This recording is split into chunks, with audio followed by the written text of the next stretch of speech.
Many years ago, I heard a very powerful phrase that stuck with me, and it's this: observe what the masses are doing and do the exact opposite. And I feel that this is so appropriate when it comes to making presentations and speeches at events, especially real estate events that you guys are invited to, or that you create for yourself, where you're going to get up and talk in front of an audience with the intention of inspiring them to do something. Okay? Now this is a huge subject which I'm going to go into in full step-by-step detail, because I've been public speaking regularly since I was in my teens, but professionally since around about 23.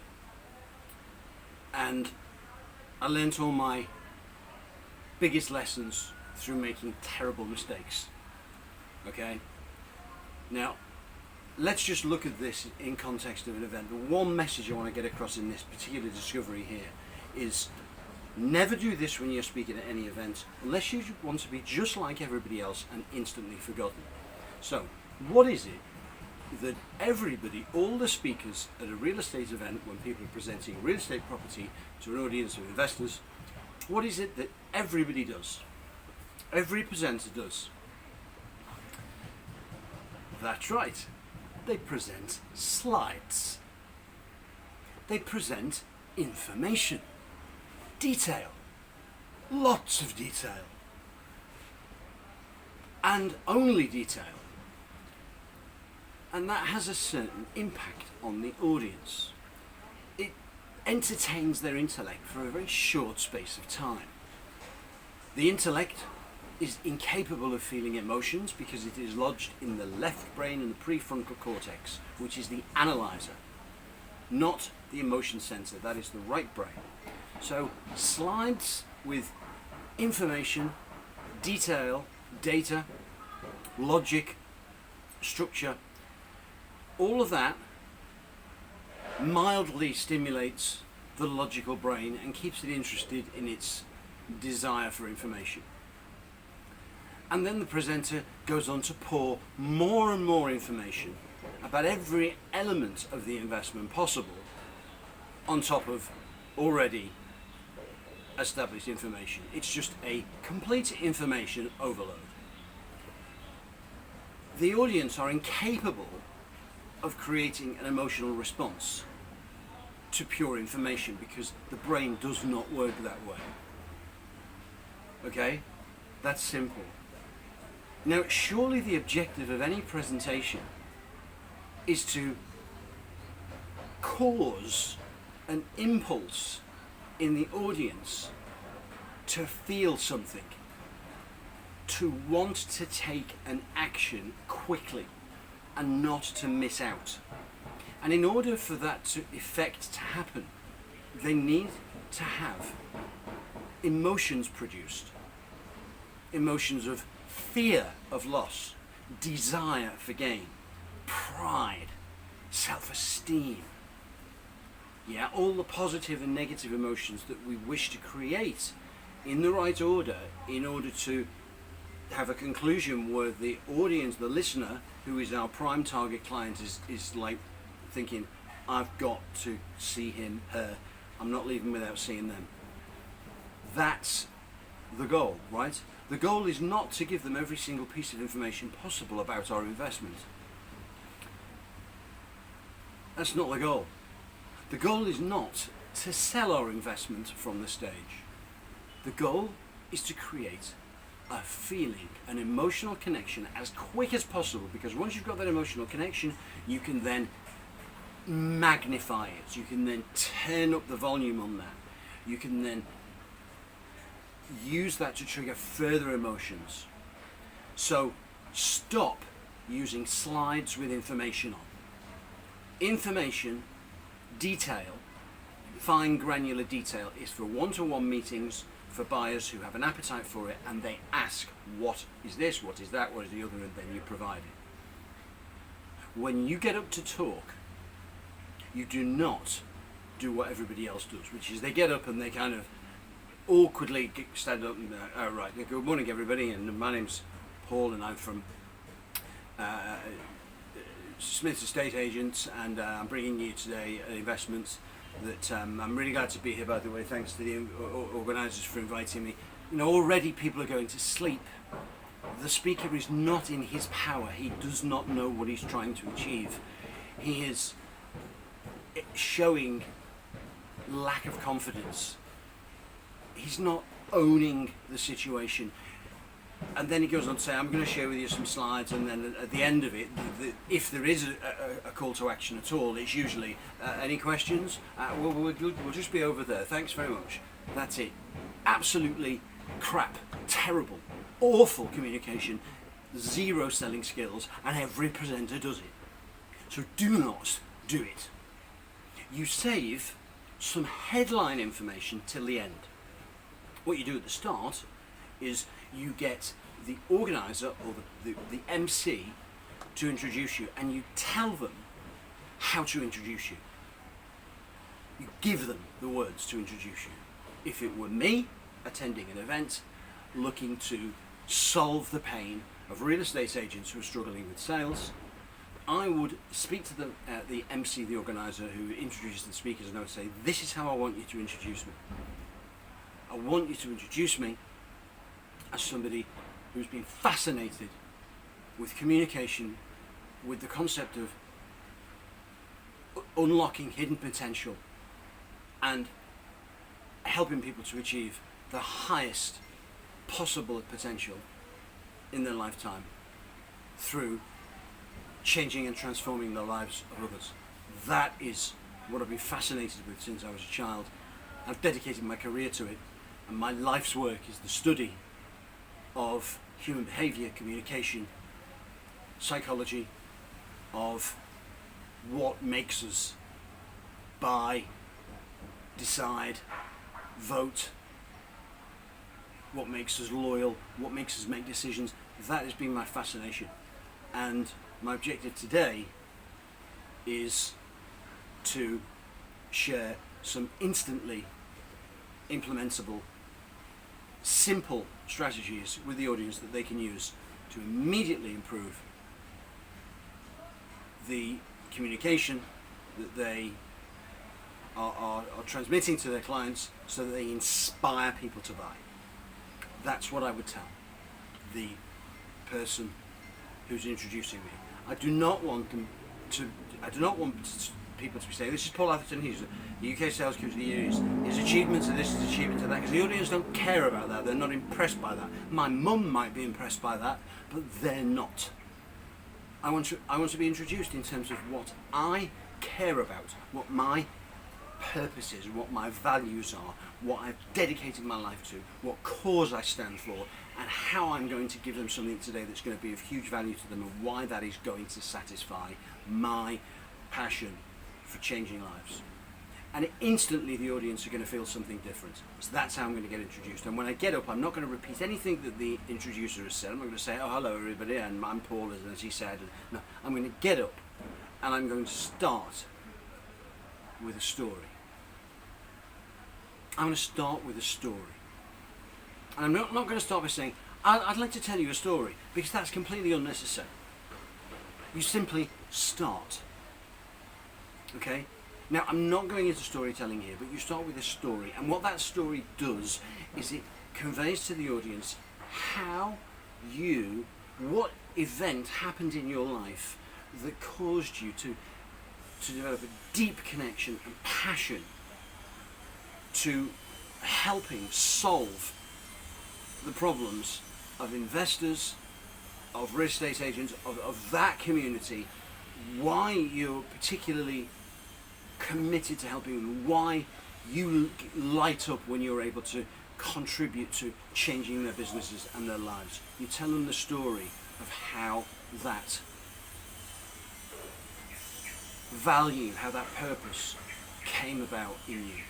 You talk about the event. So you say, ever since that event, I've been passionate. Without any effort, it's just constantly present. It's my life's work. and it's an honour to be here today to share a few moments with you. And what I'd like to do first is I'd like to contribute three things, three immediately, instantly implementable actions that everybody in this audience can take in order to improve the success and profitability of your business, in order to increase the returns that you're receiving on your investment portfolio, to have more peace of mind, less worry, and a more satisfying day-to-day existence where you travel lighter. That's what I'm going to start with. I'm going to give you three instantly implementable strategies.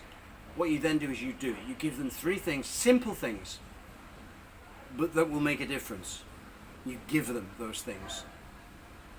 And then that triggers reciprocity. So you've established what your values are, what your purpose is, why you're committed to that audience, what you believe is the same as they believe, and what triggers emotion is when they look at you and they think, he believes what I believe, he stands for the same stuff I stand for, his values are the same as mine, I want to buy from him. She's a survivor. She's the kind of person that I can trust in business. She's just given me three amazingly simple, fantastic strategies I can use straight away to improve my business, to improve my investment returns. Instantly, they like you. They are connected. You have their attention. You have made them feel something. You've connected with their emotions, and they want to get to know you better. Because we want people in our lives who are like us. We want people. We are creatures of community. We gather with like-minded people who believe in the same cause, the same values, the same purpose. Yes, committed to the same things. That is what you need to achieve in that environment, because it is a tribal environment. And once you have established that, you've already stolen the show. And then you've established all your credibility, you've got them, and then you say, right, now, I am bringing today, I've selected today to bring to you what I consider personally to be the finest, most genuine, long-term, quality luxury real estate investment that exists right now in the US, possibly the world. It's a piece of paradise that I discovered in circumstances of pure serendipity a couple of years ago. I instantly fell in love with it. And I believe in it so much that I spend my entire working life introducing the people that I serve, the people that need a better long-term investment return, need more peace of mind, need better products to offer to their investors, need your gold standard opportunities, that are missing high quality, real quality luxury real estate opportunities with long-term potential. I'm making my business every day to put myself in front of people with those needs, and this is what I introduce them to. So you can rely absolutely on everything I'm about to tell you about this little piece of paradise, this little gem, this gold standard investment, that if you feel, based on the headline information I'm about to share with you, if you feel that it may just be what's missing for your business, it may just be what's missing for your investment portfolio, then you cannot afford to leave here without coming over to me at that stand over there. See the stand over there in the corner? That one? Come over to me. Come straight over. Do not hesitate. Let's exchange numbers. Let's arrange. Let's book a time. I'm not here to sell you today. I want to, if it's of interest to you and you're curious and you want to find out more, ask all the questions, go through it with a fine-tooth comb, totally scrutinize it to see if it's the right thing, if it really is the thing that's missing. We'll arrange a time, let's get together face-to-face, or let's use technology and get together on Zoom, so We're on screen, it's as if we're having a coffee together. Let's have a business meeting, let's book that today. Do not leave without scheduling that. That is what you need to do. If this information I'm about to share with you causes you to suspect that this possibly could be the thing that's missing, the thing that you came here today hoping to find. Okay, so that's what you need to do. Let's get that meeting in place, and at that meeting I will give you all the answers to your questions, everything you need to know to make the most informed and responsible decision. And if it's what you feel is right and everything about it is consistent and feels right and makes sense, then we can plan the next step. Equally, if it doesn't stack up, there are some areas of concern, it isn't the thing that you feel is you're missing, then we will agree to go no further and we'll part as friends and stay in touch for the future. And that's okay too. Okay? So you close them on the call to action before you even give them the information. Then what you do is you give them the headline information. You tell them a story. You tell them the story about Orlando. You tell them a story about how you discovered the Grove. You tell them the story about BTI and the history in Orlando in creating wealth, creating value, buying land and developing it, and creating value decade after decade in bull and bear markets, in boom and bust economies, and creating value for investors. You talk about Benchmark, you talk about Westport Capital, you talk about the Grove, you talk about the resort, you talk about Disney, you talk about the demographics of Florida, Orlando, the uniqueness of it, and then you talk about the fact that there is now a tipping point. We've reached a tipping point where the demand for our remaining luxury condos exceeds the supply. So if this is in any way connected with you and you're curious to find out if this is the thing that's missing for you, do not hesitate. Come and see me. Do not leave without us scheduling a meeting in our diary. Because I have total confidence in this investment. I believe in it to such a degree that I've dedicated my entire working life to helping my clients with this as the solution. So ladies and gentlemen, it's been an absolute pleasure. It's an honour to be amongst people that I feel a deep connection with the people I serve, with the people that I'm committed to serving and helping. And I really do look forward to meeting many of you afterwards. Come over and see me. I hope you enjoy the rest of the day. I hope you achieve the goals that you have for the day, that you find what you're looking for. I wish you every success. Thank you. The end. That is your presentation. That's how to separate yourself from everybody else who does all the other usual crap and does not move, inspire, motivate people. You do that, you will steal the show. You will create more leads to the events that will become more presentations, that will become more sales. It will explode your business. It is a killer insider secret that hardly any presenters use, but you have the blueprint right now, and there is no excuse for any of you to ever get up and deliver a crappy presentation again full of slides and information and boring material. You're going to step up, and before your presentation you want help putting the story together, crafting it, scripting it. Let's set a call up, I'll do it with you. I've actually produced a video for Consuelo of her story, a video of her story, a professional video that she plays at events. It makes all the difference. This is how to command an audience's attention and move them and create the outcome that you want. Do this. Above all else, learn this, do this, and you will succeed. Every success.